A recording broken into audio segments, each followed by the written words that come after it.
Hey,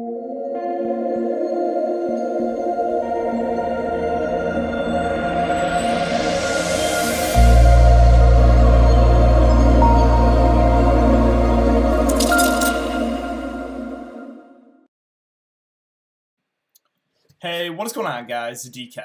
Back at you with another video here to bring the showdown slate between the Milwaukee Bucks and the Atlanta Hawks Eastern Conference Finals Game 4. Super excited to talk about this slate. If you guys are new to the channel, welcome. My name is DK. I make daily videos and live stream for NBA and NFL slates on Draftkings. I do want to apologize for NBA live stream tonight.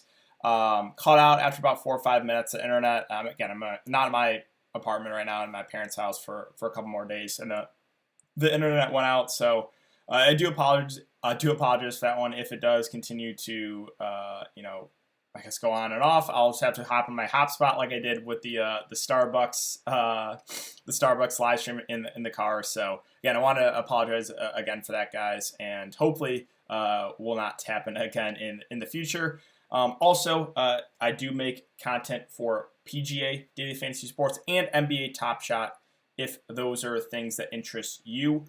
If you're unable to watch these YouTube videos, also up on Apple Podcasts. Link down below. It's called the DKDFS Show. And if you could, leave a 5-star rating and review.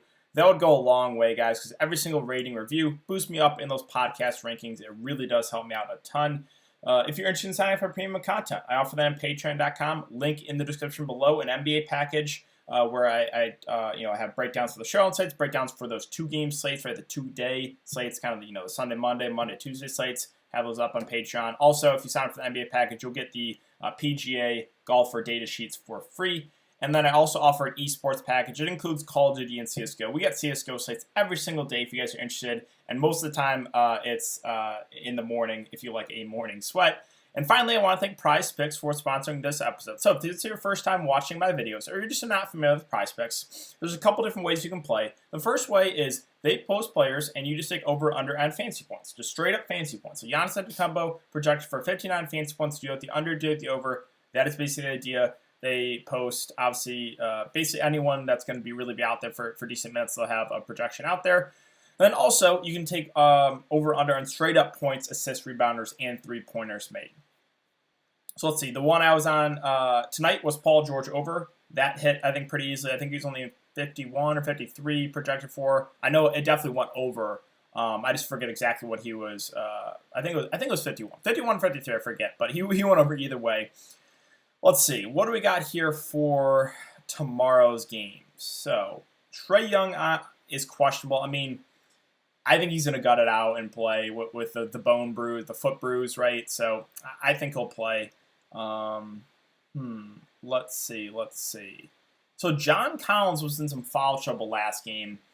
Actually severe foul trouble. He picked up his fourth. He picked up 3 fouls in the first half, and he picked up his fourth literally right away and didn't return until like 7-8 minutes left in the fourth quarter. So yes, he went under last game, but I think that 30.5 is a little low if he can stay out of foul trouble. So I think a small lean to the John Collins over.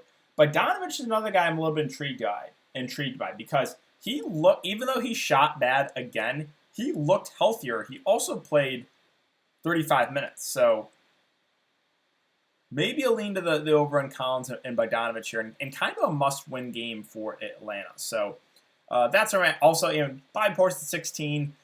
He'll probably play around 15 minutes. I mean, he's such a good point per minute guy. You guys know I love playing Bobby Portis, so I guess I don't hate going over on that one as well.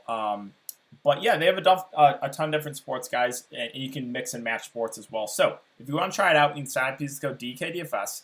DKDFS, all one word. Link down below. You'll get a 100% match up to $100. And I do want to give a special shout out to all you guys continuing to come out and watch these videos. Hit that like button. Check out the live streams, even though, again, the live stream today didn't go great due to internet. So if you guys do enjoy all my content, if you could, leave that like button on the video, subscribe if you haven't already, and hit the notification bell so you don't upload videos. And you know I'm live. I will be live tomorrow. Knock on wood, hoping for no internet issues. If we do, I'm just going to switch over to a hotspot because that worked, again, last time when I had to stream from my car. So let's talk about this showdown. So I guess real quick, though, we can go over my lineup here from Monday showdown. So Monday went pretty well for me. Nothing crazy. I was debating Chris Paul or Paul George and the captain. you know, if I want Paul George in the captain, it just left me in a kind of a weird spot. So I wanted to get to Boogie and Pat Beverly for value. So originally, my thoughts were, okay, Zubac is out. I'm playing Morse. I'm playing Batum. I'm loading up on those, you know, those Clippers value plays. But then I saw tweets. I forget who linked it to me, but I really appreciate whoever linked that to me on Twitter. And I retweeted it, that DeMarcus Cousins will play even though he's not starting. So literally, once I got that news, things changed. I was like, Cousins a core play. Don't care. I was like, if Cousins is going to touch the court at the flat min price, I am playing him, right? Because he's that good of a point per minute guy. So once we got that news, I flipped and got Cousins in there. You know, Pat Beverly, another value play. Obviously, I really liked a pretty safe value play. And then I rounded it out with Reggie Jackson, 8. And Reggie was really solid, 8 and a little bit disappointing. And finally, I fade Devin Booker, and he has his best game, basically, or besides game 1 of the series. So it's just like, so typical there. But yeah, Paul George went off. Optimal lineup had him in the captain. And yeah, I got in the cash. Nothing crazy. But this is just in the big $20 tournament. Again, I've really toned down my entries just because we're getting just showdowns and 2-game slates. I've been taking a little bit easier as NBA season is winding down. But yeah, that's it for Look Back, guys. Hope you had a good night. I know a couple of you guys had some pretty solid nights. So congrats to you.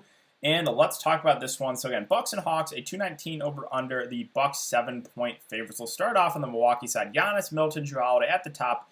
Once again, Giannis in the combo is the guy you want to go to in cash games in the captain probably. Definitely the optimal play in the captain, I will say that. Just the combination of the high floor, high ceiling. Again, you can always make an argument to fade him. I won't be doing it. He's going to be popular, very popular, as he should be. So I really like Giannis there at the top. Now, with Middleton versus Jrue Holiday, these two are just so frustrating to try to nail down who it's going to be, right? I'm just going to say I'm going to go whoever's going to be lower owned. I think that's going to be Jrue Holiday. So, you know, Jrue Holiday was double the ownership of Chris Middleton last game, and Middleton just smashed, right? And that's kind of because Jrue Holiday had the back-to-back pretty good games where Middleton really struggled. What was it, 2 or 3 games ago? Yeah, 3 games ago, he shot 6 of 23. So now this means, now it's going to flip, right? Now that Middleton had the big game, now Middleton's going to be way more popular, right? Nothing has changed. And that last slate, Jrue Holiday was double the ownership of Chris Middleton. Jrue was like 65%, Middleton was like 35%. Something like that. So now I really think it's going to flip. Now it's going to be Middleton way higher on. So both guys have shown upside with Middleton and Jrue Holiday. I will say Middleton is definitely their number 2 on offense. You know, he is aggressive on the offensive end. He'll get a ton of shot attempts up. So I think the floor might be slightly lower with Jrue, but again, both have similar upside. And Middleton at 10K, Jrue Holiday at 9.4. Again, Jrue Holiday after the bad shooting game 2 of 11, he'll probably be lower owned. But again, both are just, it's really hard to try to nail down who it's going to be on a night-to-night basis. So I think I'm just going to go, if I'm going to pick one, I'm probably just going to go with whoever is lowest owned. I think the lower owned one will be Jrue Holiday of the 2. Now, BROOK Lopez at 7.4, just too pricey, right? The minutes have just not been there this series. 20, 23, 25 in a close game. He's getting benched in the 4th quarter. He's just too slow out there. So I don't have a ton of interest in BROOK Lopez. Bobby Portis, on the other hand, I've been playing him a ton and playing him in the captain, actually. 2 of the last 3 slates, I played him in the captain. And it's worked out. And he is a great point per guy, just like a Boogie Cousins, right? When you can project Bobby Portis to play minutes, most of the time he's going to come through for you. So 15, 18, 17 minutes, I'm thinking we get around that, somewhere around 15 to 18 minutes. Again, a great point per minute guy. Once again, I like Bobby Portis. Even at 4.4K, I think he's a very solid play. I do like Tucker, and I do like Connaughton a good amount. Even though these guys are not great point per guys, the minutes are going to be there. 34 for Tucker, right? And Pat Connaughton also played over 30 minutes, 32. So I think both guys are safe because of the minutes, even though they're not great point per guys. I like Tucker. I like Connaughton. Forbes, what do you only play? 7 minutes last game. Again, I'll always mention, you can go there as a contrarian value play. There is a chance that if he comes off the bench and hits a couple threes that could leave him out there for a few extra minutes, but it's just hard for me to prioritize him when he's too close in price to guys that are going to play like 5 times the amount of minutes in Tucker and Connaughton, right? So just hard for me to get to a guy like Brandon Forbes, and that's really it. As far as, if this game's competitive, no one else should play again. Thonsis maybe a minute or so at the end of the quarter for defensive purposes. Let's move on to Atlanta. So this is where it gets tricky here. Trae Young, again, dealing with the, bone bruise in his right foot. So he's questionable. I think he plays. right? He really, like, if he sits out this game, the series is over. They lose. It's 3-1 going to Milwaukee. So he's going to gut it out, I think. Now, I do think that makes him a little riskier, right? He's dealing with the bone bruise. He's shown a little bit of a, it's a light flicker. Yeah, I think he still possesses the upside, but the floor is just, it's low, right? We saw 22 fantasy points 2 games ago, 44 that last game. I do like his upside, though. I do think he'll be a little bit lower owned with, him dealing with that foot bruise or the bone bruise. So I do like Trey, still a good amount here for GPPs. I think you can definitely make the argument, though, to fade him for a cash game setting. Now, John Collins, Clint Capella, 8.8 for Collins, 8K for Capella. Once again, I'm going to prefer John Collins to Capella. Again, only played 23 minutes. I think box score watchers will get scared about that and avoid him. But you got to remember, 3 fouls in the first quarter or in the first half, lost minutes there, and then picked up his 4th right away. So normally we should get 35 plus minutes from John Collins, and the games where he has played 35 plus minutes, 40, 40, 44 fantasy points, also 36 in there. So I do like John Collins. I will say, though, he is close in price, right? If you look at Collins, he's a little bit too close in price for Drew and Middleton. I think I would give that to them, but for optimal rise. But I do think Collins can still get close to them and should come in at lower ownership. So I do have some interest here in John Collins. Capella at 8K, not as much. Again, the minutes have been actually, they trended down the last game. Wasn't in foul trouble, only played 28 minutes. They went a little bit smaller, and both teams kind of want small ball. So Capella, nothing more than a contrarian option at the moment. Would rather take a shot at Collins. I'm going to play one of those bigs.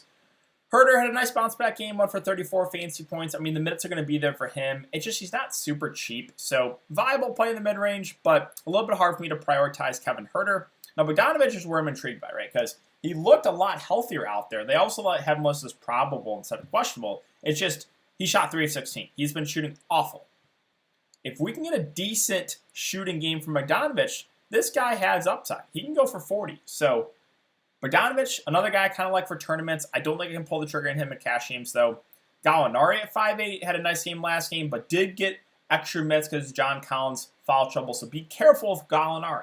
Right? He's not going to play 36 minutes again unless we get severe John Collins foul trouble. I think we normally get around 25 minutes from him, which makes him a fair play, but again, not a priority. That's kind of what I'm saying about a lot of these Hawks kind of secondary options.